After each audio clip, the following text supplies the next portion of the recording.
मनोभीष्टं स्थापितं येन भूतले स्वयं रूपा कदा मह्यं ददाति स्वपदान्तिकम्। वन्देऽहं श्रीगुरो श्रीयुतापदकमलं श्रीगुरून् वैष्णवान् च श्रीरूपं साग्रजातं सगरघुनाथं वितं तं सजीवम्।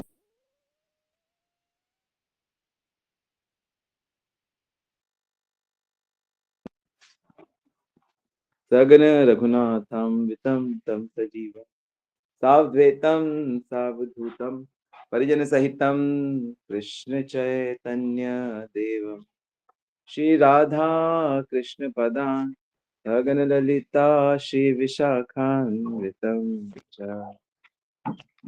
जय श्री कृष्ण चैतन्य प्रभु नित्यानंद श्री अद्वैत गदाधर शिवासादि गौर भक्त वृंदा। हरे कृष्णा कृष्णा कृष्णा हरे हरे हरे राम राम राम हरे हरे। हरे कृष्णा। सभी का बहुत बहुत स्वागत है नित्य श्रवण की कथा में। और आज हम लोग कुछ भक्ति की चर्चा करेंगे। माधवेंद्र जी की कथा हम लोग 2 दिन बाद करेंगे।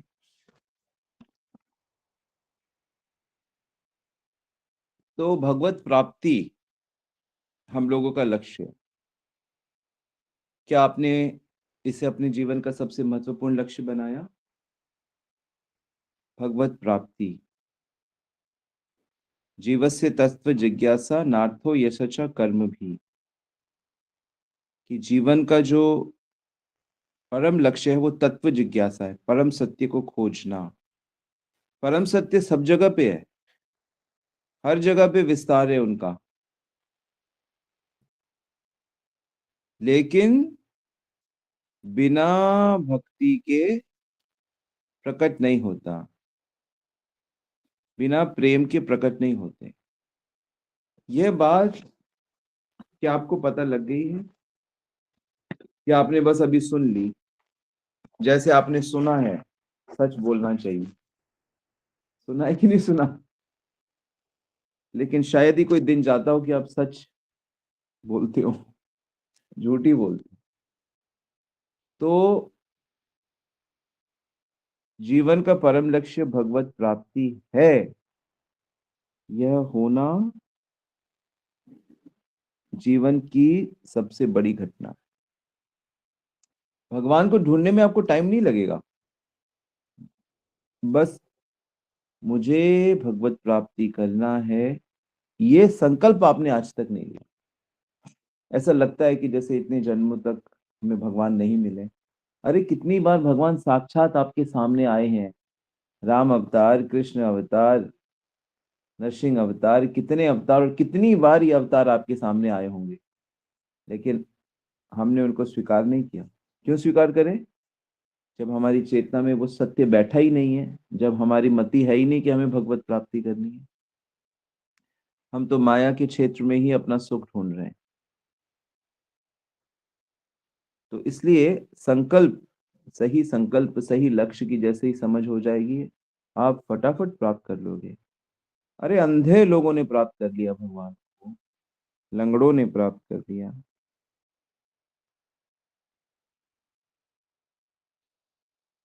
अंधे लंगड़े की बात से मुझे अंधे लंगड़े की कहानी याद आ गई कि इंसान की चेतना कितनी खराब होती है। आप इस बात को समझ लीजिए सब अच्छे से कि हमारी चेतना सही नहीं है।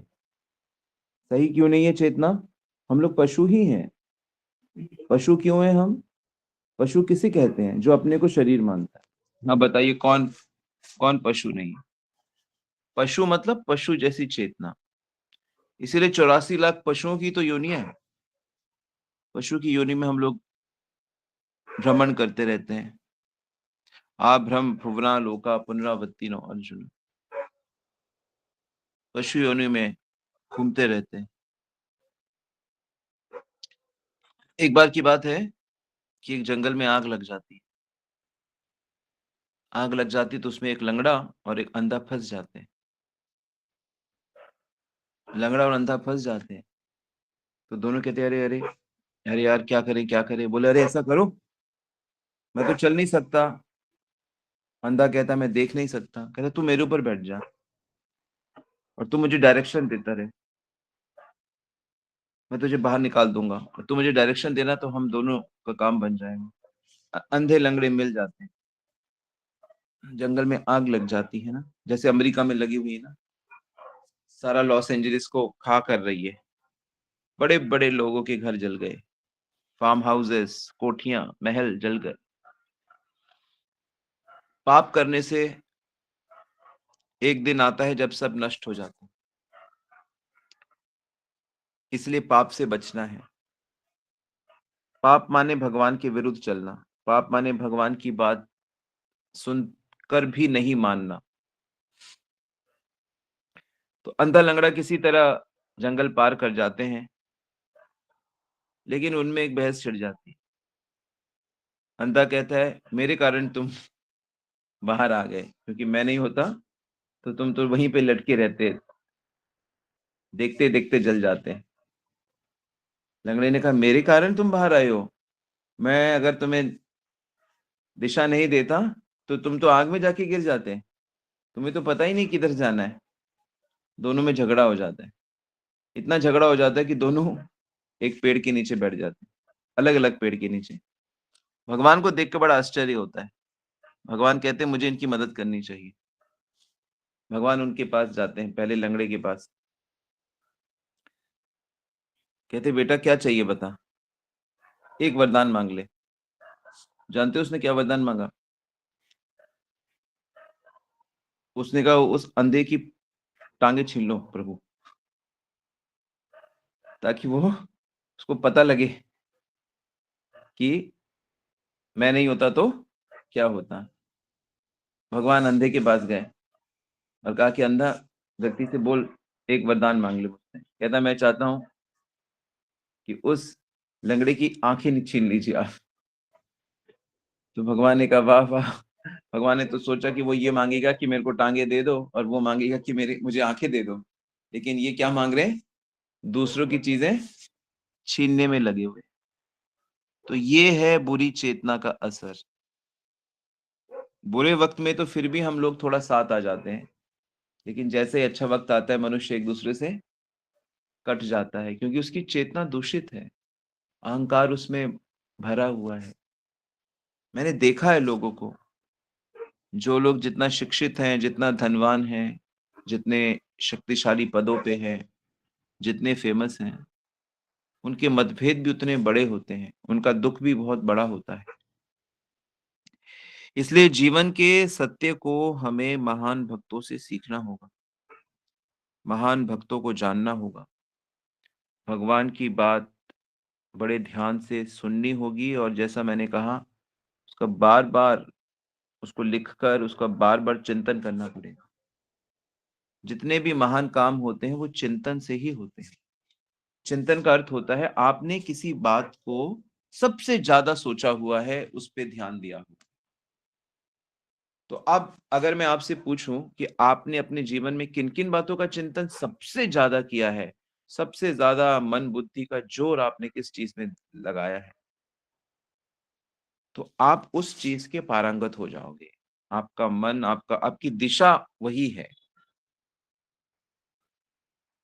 आपकी दिशा वही है। छुट्टी के दिन जो आप करते हो, वही आपकी दिशा है। छुट्टी के दिन आप क्या करते हो? आप सोते हो कि मॉल में घूमते हो, कि पत्नी के साथ रमण करते हो, कि बच्चों के साथ खेलते-कूदते हो, आराम करते हो, कि मंदिर जाते हो, कि अधिक जप करते हो? क्या करते हो छुट्टी वाले दिन आप?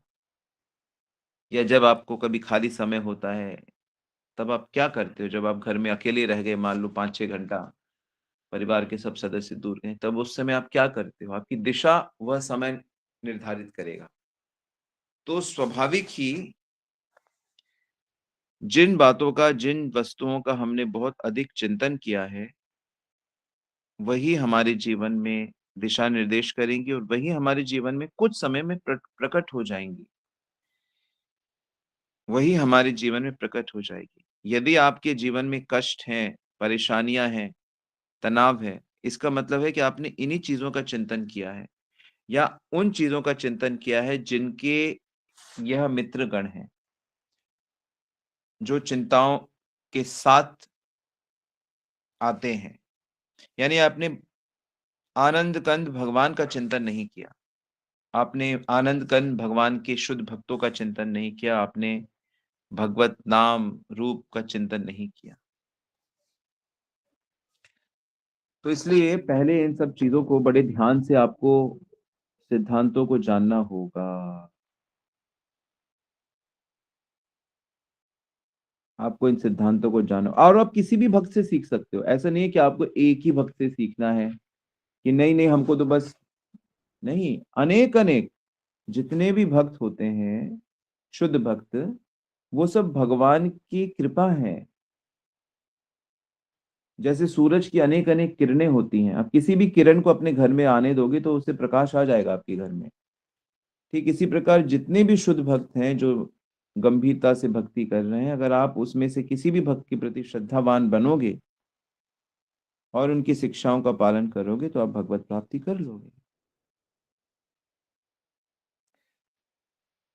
तो सर्वप्रथम आपको ये जानना है, क्या जानना है हमको? हमको ये अच्छे से जानना है। इसका चिंतन करिए आप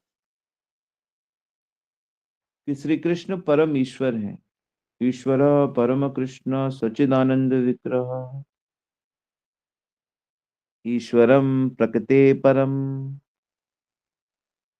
कृष्णस्तु भगवान स्वयं एको ब्रह्म द्वितीय नास्ति परब्रह्म परधामं पवित्रं परमो भवाम पुरुषं शाश्वतं दिव्यं यो यो माम अजम अनादिम च।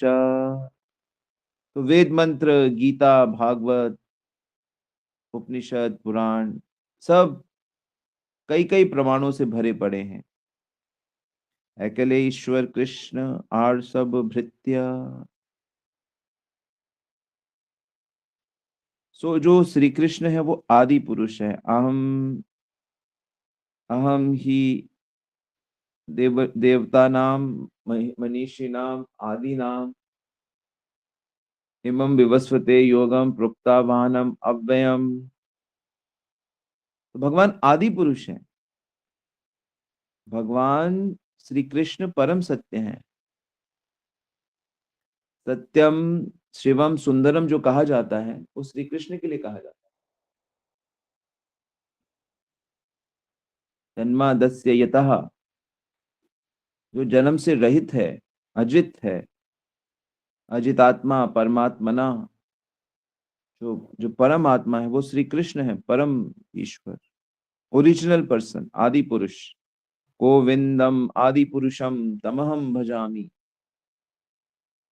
तो इस बात को स्वीकार करना पड़ेगा, इसका चिंतन करना पड़ेगा। श्री कृष्ण आदि पुरुष है। श्री कृष्ण आदि पुरुष है, नंद के लड़के आदि पुरुष हैं।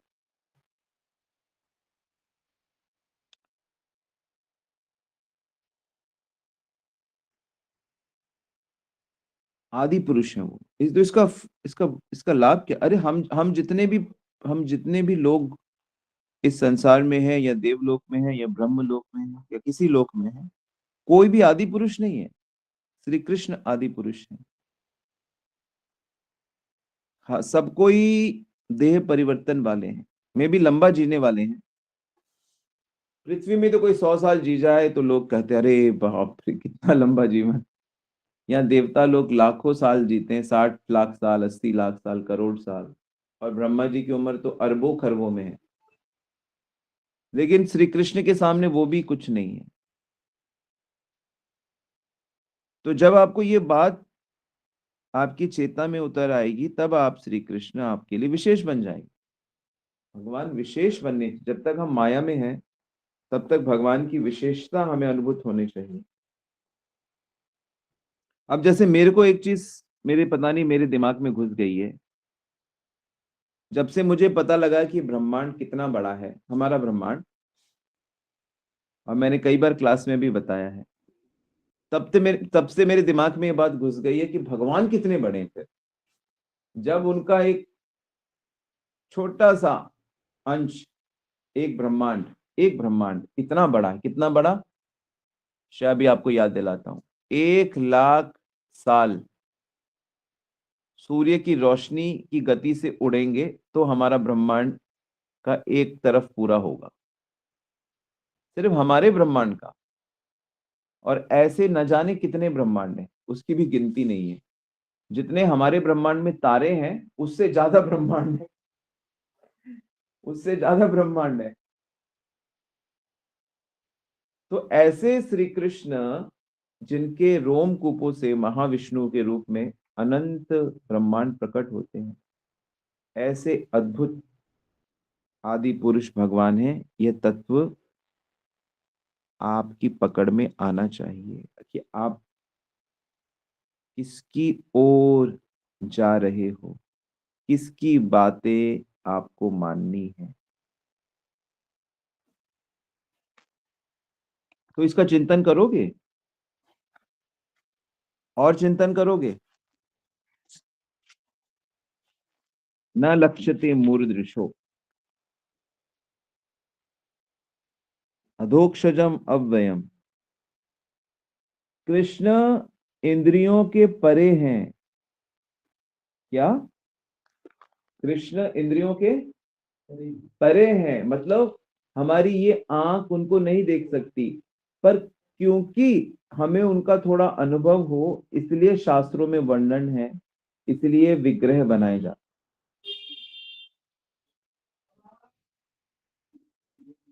कि कदाचित हमें थोड़ा समझ आए कि श्री कृष्ण कैसे हैं।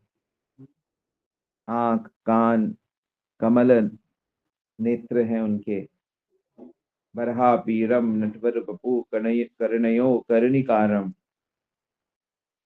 कान उनके, कानों में कुंडल, मकराकृत कुंडल, मोर मुकुट, गल सोए रहे मोतिन माला। तो श्री कृष्ण अलग अलग विग्रह रूप में हमारे सामने प्रकट होते हैं, ताकि हमारी ये भौतिक आंखें उनको देख सके और उनका चिंतन कर सके। दिव्य उनका रूप हमें नहीं पता, दिव्य देह हमने उनकी देखी नहीं, ना ही हम देख सकते, क्योंकि वो इंद्रियों के परे हैं। तो इंद्रियों के परे हैं,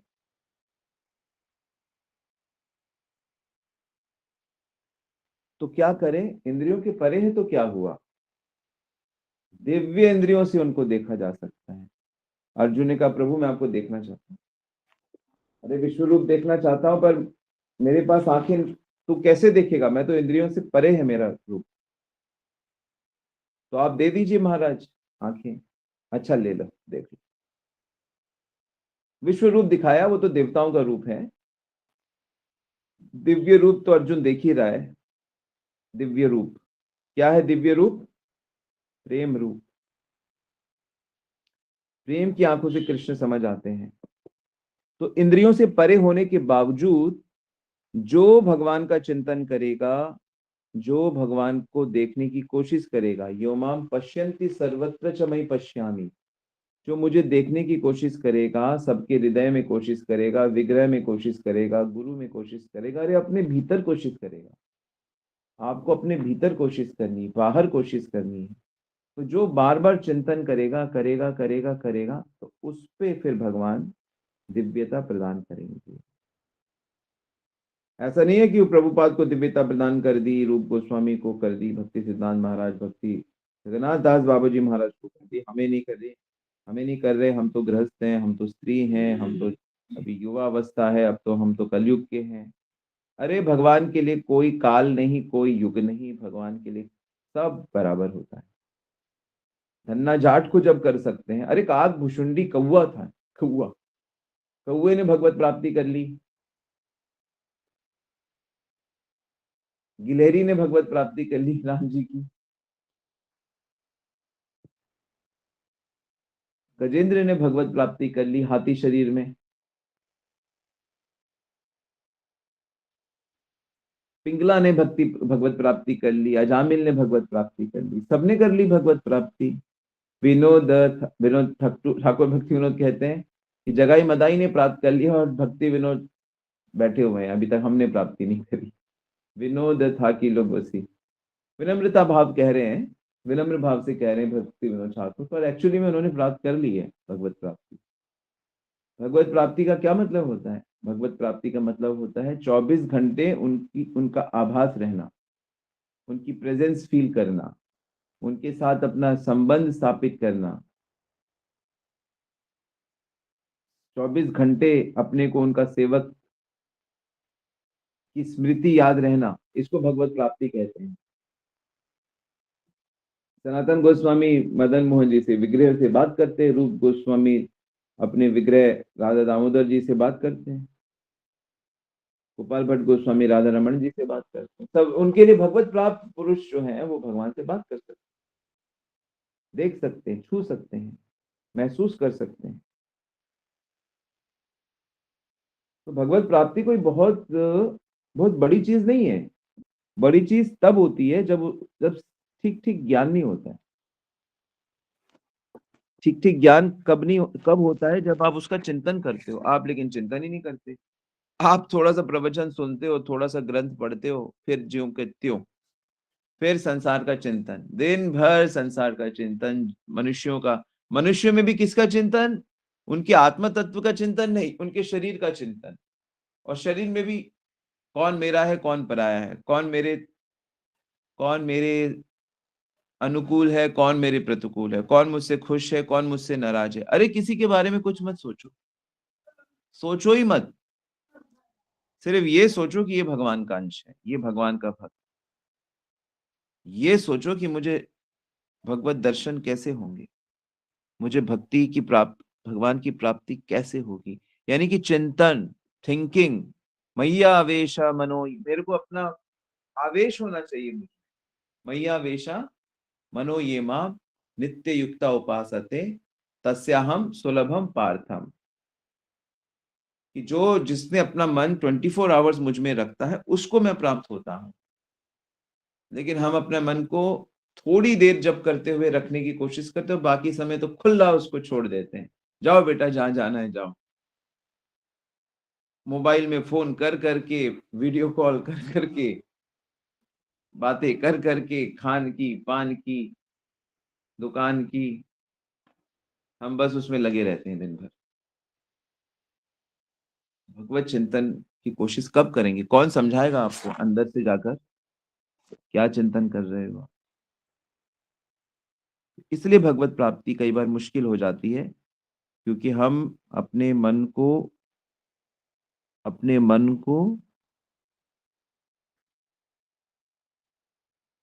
मन से ही काम करना है, तो उसी को हम उसके विरुद्ध नहीं ले जा पाते।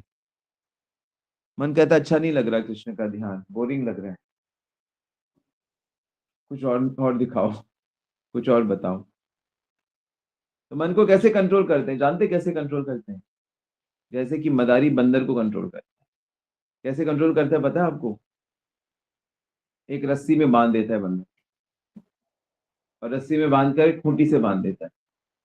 तो वो क्या करता है बंदर, वो जितनी बड़ी रस्सी होती है उसमें घूमता रहता है, घूमता रहता है, उछलता कूदता रहता है। फिर मदारी आता है, उस रस्सी को आधी कर देता है और फिर बांध देता है आधी रस्सी। फिर बंदर क्या करता है, उस आधी में घूमता रहता है, घूमता रहता है, घूमता रहता है। फिर क्या करता है, आगे फिर आधी कर देता है। ऐसे करते करते बंदर वो रस्सी इतनी छोटी कर देता है कि वो एक जगह से हिल नहीं सकता। फिर अपनी ही जगह पे बस ऊपर नीचे करता रहता है। तो ठीक इसी प्रकार जो मन है, उसको पहले तो उसके लिए पूरा दुनिया खुला हुआ है। सारी दुनिया की जो मर्जी चीज खाओ, जो मर्जी चीज पहनो, जो मर्जी चीजें देखो, जो मर्जी चीजें सुनो, बस घूमने दे दो। आप क्या करो, उसका दायरा कम कर दो। ना ना, तुम्हें बस यही गीत सुनने हैं, कृष्ण भक्ति के गीत सुनने हैं। तुम्हें सिर्फ कृष्ण भगवान की चीजों से संबंधित चीज जगहों पे ही जाना है। रिस्ट्रिक्ट कर दो।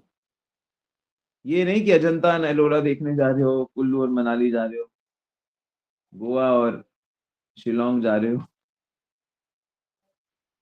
और पैसे वाले हो तो मियामी जा रहे हो,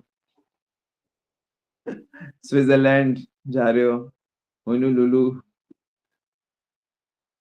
और बहुत सी जगह हैं, भोग विलास की, लास वेगास जा रहे हो, मालदीव जा रहे हो, थाईलैंड जा रहे हो।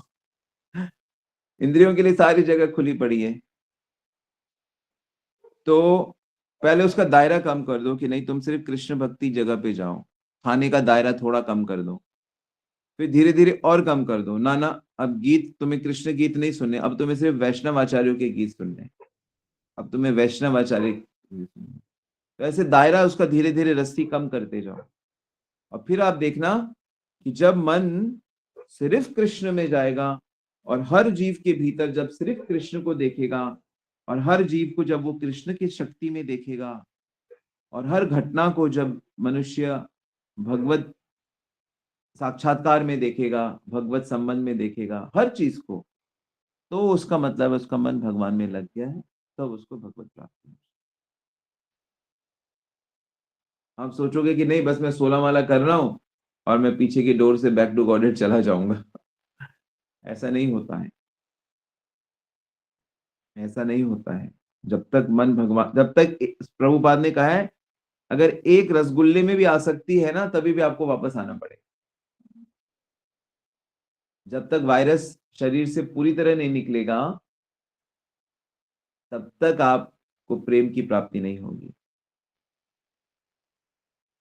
इसलिए श्री कृष्ण इंद्रियों के परे हैं, बात सही है, लेकिन अगर हम उनका चिंतन करते रहेंगे इस भौतिक मन से, तो उनकी कृपा से हम उनकी दिव्य देह के दर्शन कर सकते हैं, दिव्यता को अनुभव कर सकते हैं। ओके, सो टाइम हो गया है, आज यहीं रुकते हैं।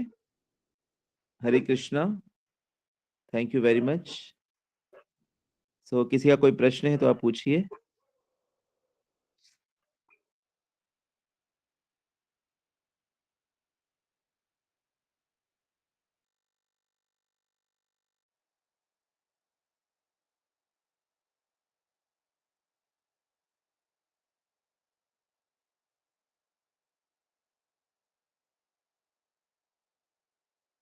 यस, किसी का कोई सवाल है तो आप पूछ सकते हैं।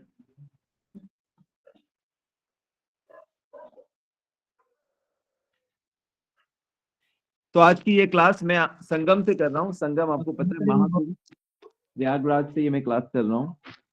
आज प्रयागराज के दर्शन करें, महाकुंभ के दर्शन करें, अनंत अनंत संत भक्त यहाँ पर आए हुए हैं पूरे देश से, तो एक बहुत दिव्य अनुभव रहा।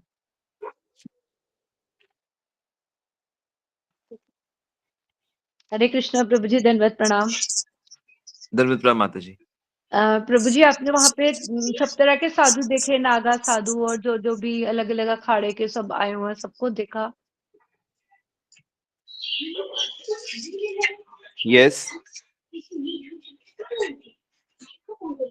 तो प्रभु जी, वो लोग काफी तपस्वी होते हैं, उनके पास सिद्धियां होती हैं।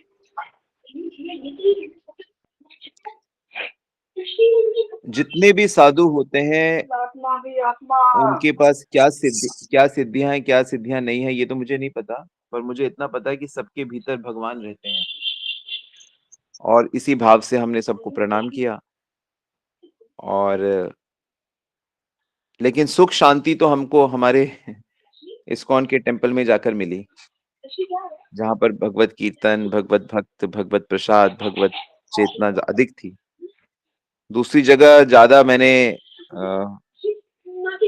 उतना भगवतीय चीजें नहीं देखी। वहां तो ज्यादातर जो चीजें थी वो एक्सटर्नल ही थी। जी।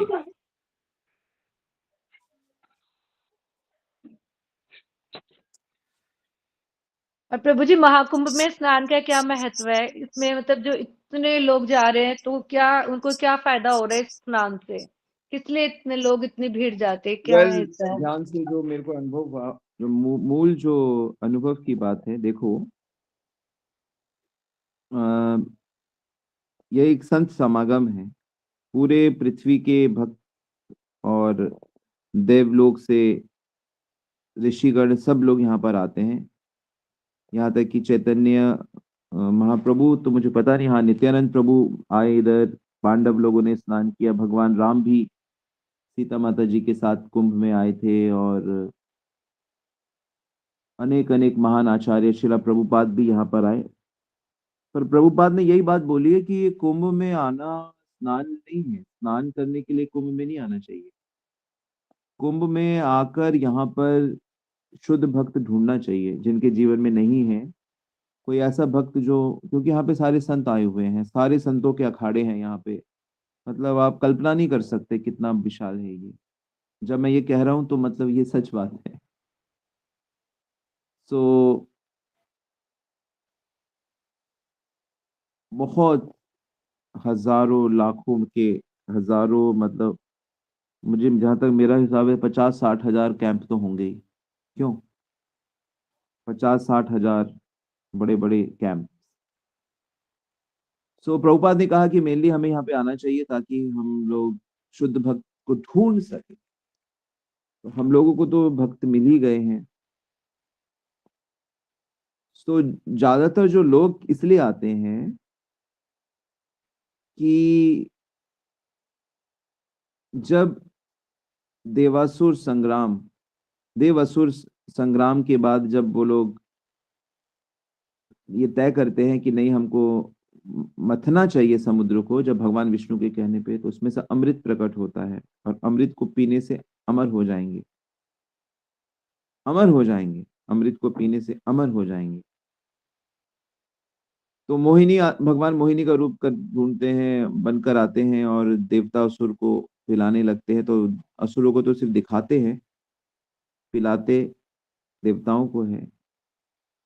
और असुर मोहित हो जाते हैं भगवान की मोहिनी रूप से, इसलिए वो कुछ बोलते नहीं है ज्यादा। तो जयंत जो है इंद्र का बेटा, वो उससे पहले वो उसको लेके भागता है, मतलब मोहिनी के आने के पहले।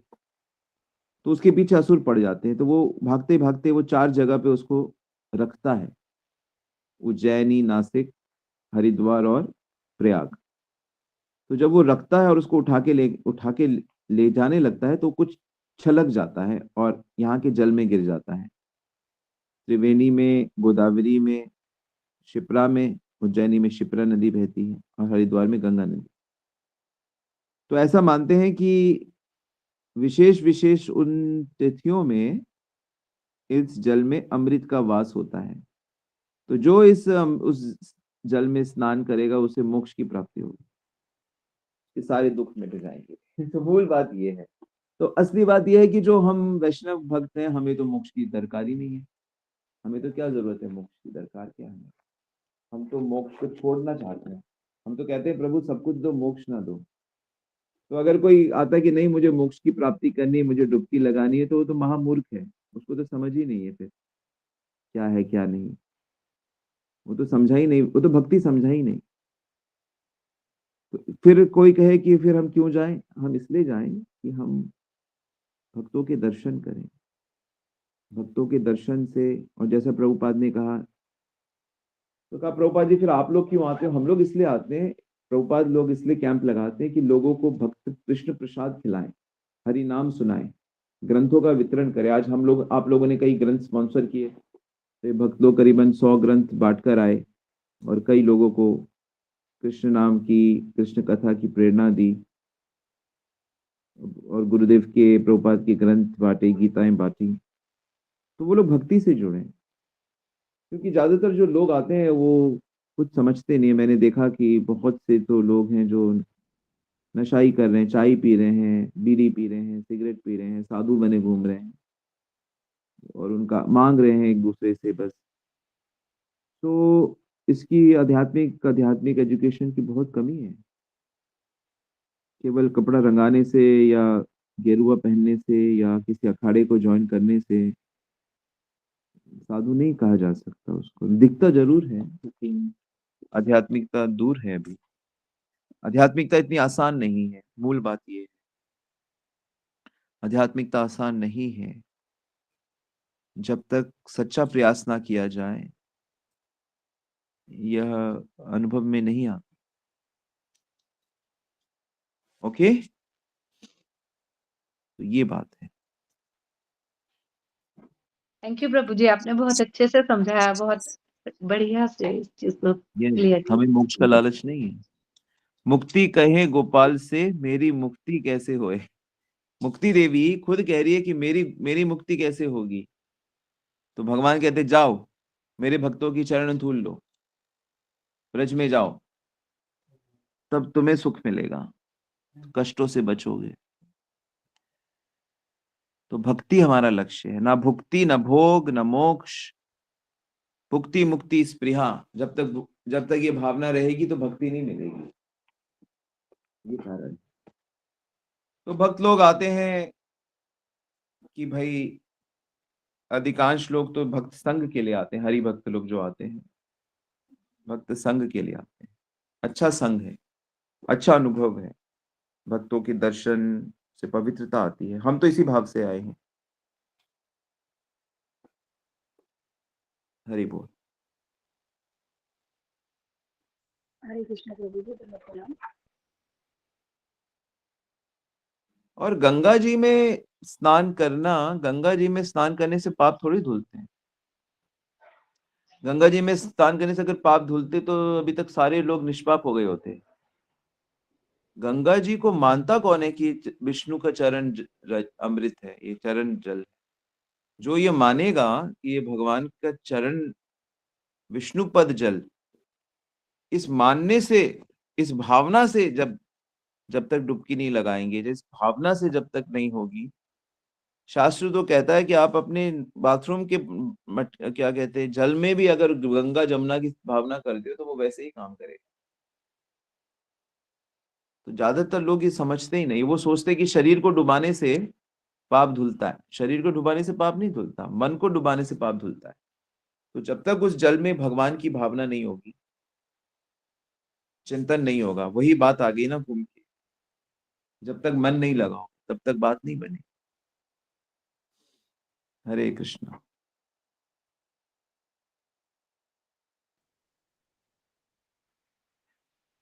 और कोई प्रश्न किसी का?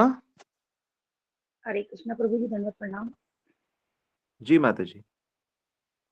प्रभु जी, जैसे इसमें दिखा रहे हैं कि मतलब शाही स्नान, अमृत स्नान, इनका ज्यादा महत्व होता है। और जैसे हम और दिन अगर हम जैसे स्नान करने के लिए अगर जाने की सोचें और अमृत स्नान वगैरह ना करें तो क्या इसका महत्व कम हो जाता है?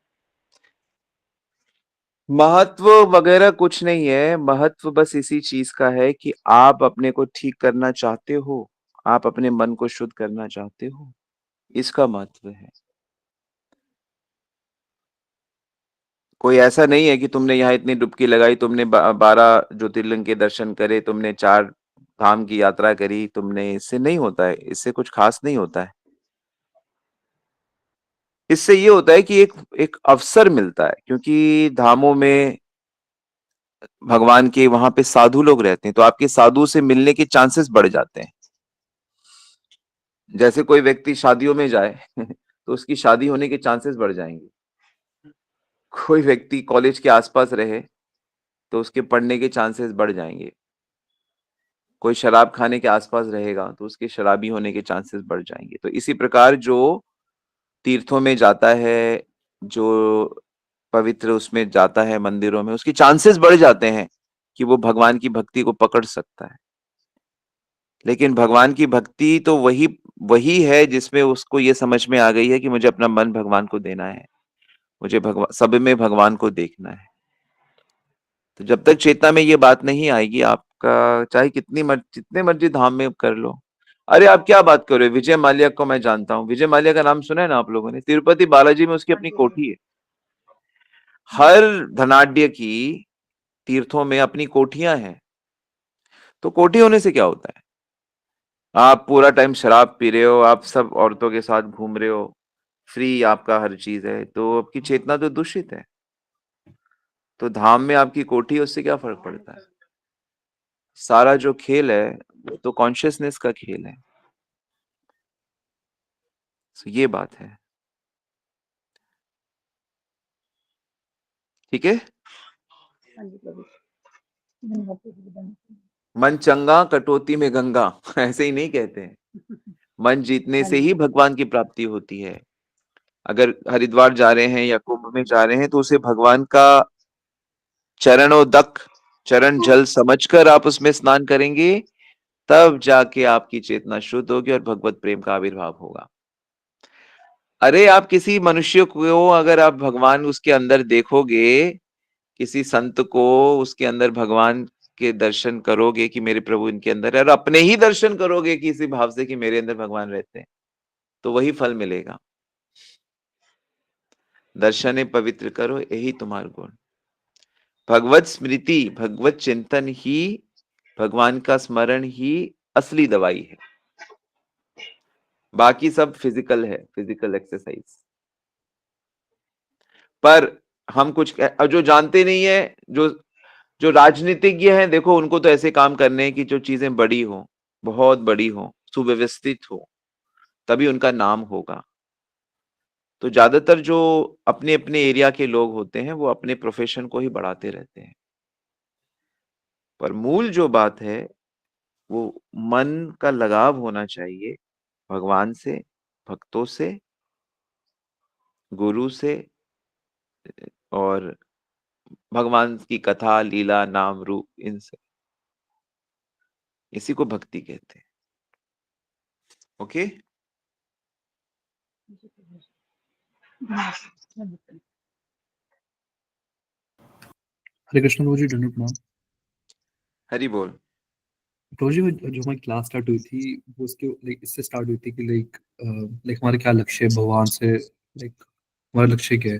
तो जितने जो साधु जो वहाँ पे आए हैं और जितने जो सिद्धियां ले रहे हैं, तो उनका एक्चुअली उनका क्या लक्ष्य है, मतलब अगर आपने कभी से पूछा हो तो उनका क्या लक्ष्य है, मतलब वो जितने कृष्णदास साधु। कविराज कहते हैं, सिद्धि मुक्ति भुक्ति मुक्ति सिद्धि कामी सकल आशान।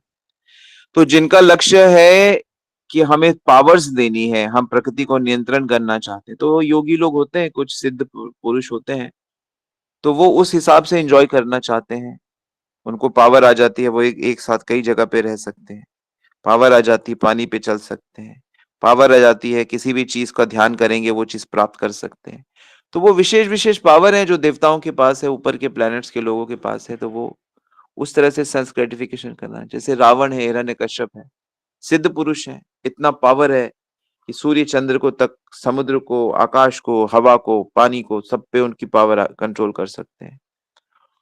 तो ये पावर से वो शांति नहीं मिलेगी, सुख नहीं मिलेगा, आनंद नहीं मिलेगा। सो चाहे वो तंत्र मंत्र की चीजें हो, क्योंकि आध्यात्मिकता के बहुत से रहस्य हैं। कुछ लोग योग के द्वारा अपनी चेतना को शून्य में लीन करना चाहते हैं। तो पर मूलतः जो अंडरस्टैंडिंग वो यही है। एक तो होती है सेंस ग्रेटिफिकेशन, सिद्ध लोग होते हैं वो हायर सेंस ग्रेटिफिकेशन चाहते हैं। एक निराकारवाद वाले होते हैं जो परम भगवान के निराकार स्वरूप में लीन होना चाहते हैं। परमात्मावादी जो थोड़े से होते हैं वो भगवान के हृदय में दर्शन करना चाहते हैं। और भक्त होते हैं जो भगवान के साथ संबंध स्थापित करना चाहते हैं, उनसे सेवा करना चाहते हैं। तो मूलतः यही होते हैं।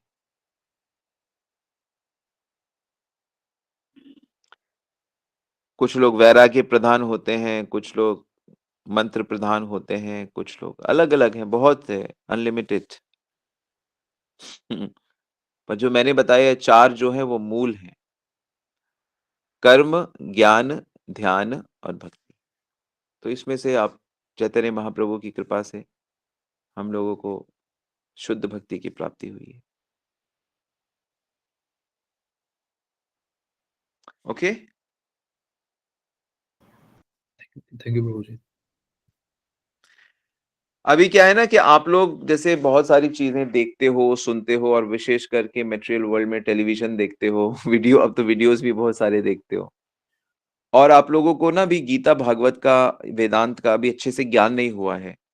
तो थोड़ा सब्र रखो और धीरे धीरे नोट्स बनाते जाओ, फिर आप देखना चीजें कितनी क्लियर हो जाएंगी। असल में क्या है ना, हम खुल्लम खुल्ला किसी भी पंथ की ऐसे निंदा नहीं कर सकते, क्योंकि ये शोभनीय नहीं होता है। मान लो कोई भी कुछ है, कोई भी कुछ है, तो हम खुल्लम-खुल्ला नहीं कह सकते कि नहीं ये क्या है, ये क्या है। लेकिन वो जो सिद्धांत है, जो सिद्धांत गीता, भागवत, वेद कह रहे हैं, हम उन सिद्धांतों की चर्चा कर सकते हैं। और उसके बाद हम ये कह सकते हैं कि भाई जिसको जो इंद्र बनना चाहता है, वो इंद्र बन के भोग भोग करे, जो अमेरिका जाकर भोग करना चाहता है, जो मुंबई जाके भोग करना चाहता है, जो फ्री वर्ल्ड चाहता है, वो कहता है कि कोई रिस्ट्रिक्शंस, मुझे कोई नियम कानून नहीं चाहिए, मेरे को क्या लिव इन चाहिए, मुझे लिव इन रिलेशनशिप चाहिए, तो वो उस तरह की चीजों पे बिलीव करता है। तो जो भोग प्रधान होता है तो वो भोगी बनेगा। वो उसकी सिद्धांत, उसकी पॉलिसीज, उसके परसेप्शंस, उसके लाइकिंग, उसकी इंटेलिजेंस सब उस तरफ जाएगी। जो निराकारवादी है वो हर चीज को उधर ही घुमा के ले जाएगा, वो भगवत भक्ति तक के तत्व तक नहीं पहुंच सकता। तो ठीक इसी प्रकार हमें ये देखना होगा कि होलिस्टिकली, मतलब सभी ग्रंथों को देखते हुए हमें क्या फॉलो करना चाहिए। तो मुझे जो अभी तक परफेक्ट समझ आया है वो कृष्ण कॉन्शियस समझ आया है, चैतन्य महाप्रभु का सिद्धांत समझ आया है, और इतना समझ आया है कि मैं यहाँ डंकी की चोट पे कह सकता हूँ कि इससे अच्छा भी अगर कोई सिद्धांत है तो मुझे नहीं चाहिए।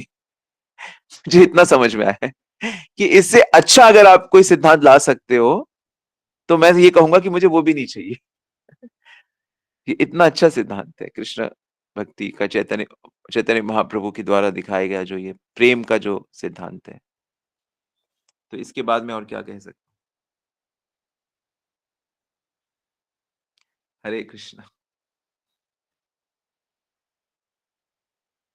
ओके, हम लोग यहीं रुकते हैं आज। Thank you very much. Hare Krishna. Shri Prabhupada की जय, श्री गुरु महाराज की जय।